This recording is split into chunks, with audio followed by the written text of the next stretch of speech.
Bismillah ar-Rahman ar-Rahim.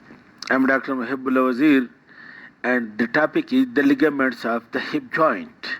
You know, the first ligament is the capsule of the hip joint, which I have described. Then the second, I have described the ligament of head of femur or ligamentum teres or foveal ligament. Then out of the capsule there are three ligaments. One related to ilium, that is iliofemoral, one related to the pubis, that is pubofemoral, and one related to the ischium, that is ischiofemoral ligament.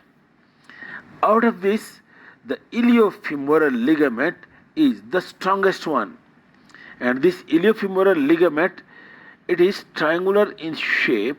It is being attached superiorly to the anterior inferior iliac spine lower part, and then it passes and spread like this in a triangular manner and is being attached to the intertrochanteric line. Distally it is attached over here to this intertrochanteric line, and it is triangular shaped like this. And note, this upper slip and the lower slip, it is more thicker than the intermediate slip. That's why it is said that, of course they have not made it clearly, but of course it is said that the iliofemoral ligament is Y-shaped ligament like this, with the stem attached over here and the two limbs attached over here. So it is Y-shaped, or people say it is V-shaped, and attached medially to the anterior spine and laterally to the intertrochanteric line. Then the pubofemoral ligament, which is attached over here, which is attached over here to the pecten pubis, pectineal crest and pectineal membrane, and then from it passes, downwards and laterally and toward the posterior side, and it over here blends with the capsule of the hip joint, and also some fibers get fused with the lower part of the iliofemoral ligament. And then the third ligament is the ischiofemoral, which is attached over here. You look, this is acetabulum, from the posterior inferior part of the acetabulum, and then it passes laterally and distally, and over here it gets fused with the capsule and with the circular fibers of the capsule. As you know, the superficial fibers of the capsule are longitudinal, while the deep fibers are circular, which is also called as zona orbicularis, and they become continuous with the circular fibers of the capsule. The iliofemoral ligament is also called as ligament of Bigelow. Okay. Then, what are the relations of the hip joint? Note, very important. Note it. Anterior to the hip joint, you see over here lies, you can see it. Look, sartorius, iliacus, psoas, which is being covered by the femoral artery, and then femoral vein, and then you can see the pectineus, which is also partially hidden by the femoral vein, and then you can see the adductor longus. All these structures lies anterior to the capsule of the hip joint, and note the point that the pectineus and the psoas major muscle, it separate the femoral artery and femoral vein from the capsule of the hip joint. And then note, on the medial side lies over here again, you can see the gracilis muscle, the adductor longus, partially anterior, partially medial, and then the adductor brevis and adductor magnus on the medial side. Gracilis, adductor brevis, and adductor magnus, while adductor longus partially lies anterior and partially lies medial. Sartorius also lies anterior to the hip joint, and the upper head of rectus femoris also lies anterior. and then lateral to it lies, you can see this tensor fasciality, and then you can see this, the gluteus medius and minimus muscle. Look, the gluteus medius and minimus muscle along with tensor fasciality, it lies lateral to it. That's why these muscles are the abductors, while posterior to it lies covered by the gluteus maximus. You see it over here, all these muscles being covered by the gluteus maximus, and when you remove the gluteus maximus, then you see posterior relations.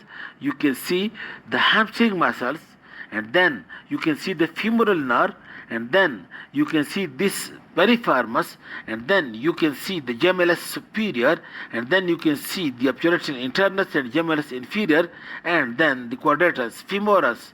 These are all lying posterior to the hip joint. These are the relations. Now, what are the movements of the hip joint? Note the point. Before we discuss the movements, let us discuss what is the blood supply. And you can see the blood supply of the joint is, number one, you can see from this trochanteric anastomosis, the artery that passes along with the retinicular fibers of the capsule to the head and the joint.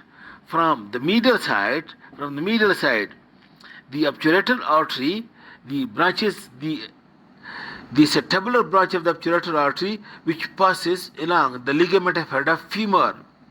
But note that this acetabular branch of the obturator artery, you can see it over here.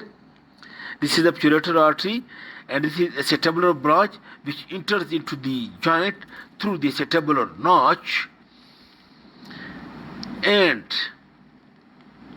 this artery is important for the blood supply of the head of the femur in childhood, because over here these arteries which are coming from the lateral side, they are being separated from the medial part of the head by this epiphyseal plate.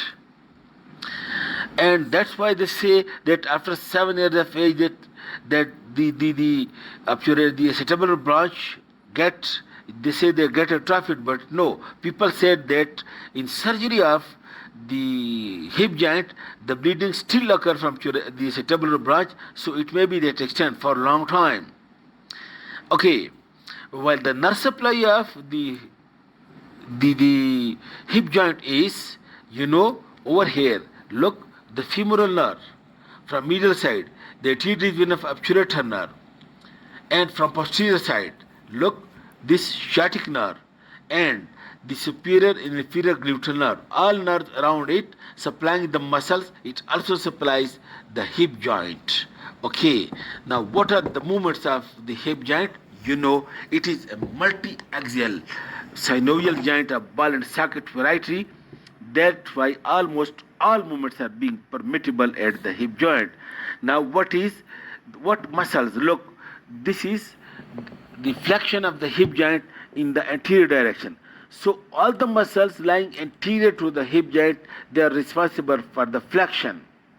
And you note, look, the sartorius, the iliacus, the psoas major, the pectineus and adductor longus, all these muscles, and also you can see the rectus femoris. But out of them, the main muscles, note, the main muscles are the iliopsoas, while the others are just, they are supporting. Now, the adductor muscles are the medial muscles, that is gracilis and adductor brevis and adductor magnus, but also being supported by this adductor longus and pectineus. Note the point. The pectineus and adductor longus are being considered in both the compartments, flexor compartment and medial compartment. And then the abduction is being performed by this tensor fasciality and by these two small muscles, the gluteus medius and minimus. And note the point, these three muscles, the tensor fasciality and gluteus medius and minimus, are very important. Note the point that when you are standing on one leg, for example in step taking, then the body wants to be tilted on the lateral side and the hip joint want to be adducted, but This adduction, when you are standing on one leg, is being prevented by these abductors, that is tensor fasciality and the gluteus medius minimus, and that's why that during walking your body do not swing from side to side, but you go straight even if this body is being supported on one leg. Then the extensors of the knee are all the muscles which are lying posterior, and these muscles you can see over here, it is the hamstring muscles and this gluteus maximus muscle. This gluteus maximus, the main strong extensor, and then the hamstring muscles, and the gluteus maximus is the one strong muscles that while standing from sitting position, it lifts the body weight and helps to extend the flexed hip joint. Okay, then there is also rotation, and rotation, the lateral rotation is being performed, by this tensor fasciality, by this sartorius, and by the gluteus medius and minimus. Medial rotation is being performed by the anterior fibers of this gluteus medius and minimus, and by the tensor fascia lati muscle. These muscles produce medial rotation, while lateral rotation is being performed by these muscles. Look, the obturator internus, the gemelli, and quadratus femoris, and these muscles produce lateral rotation of the femur, of the hip joint. Okay, thank you very much.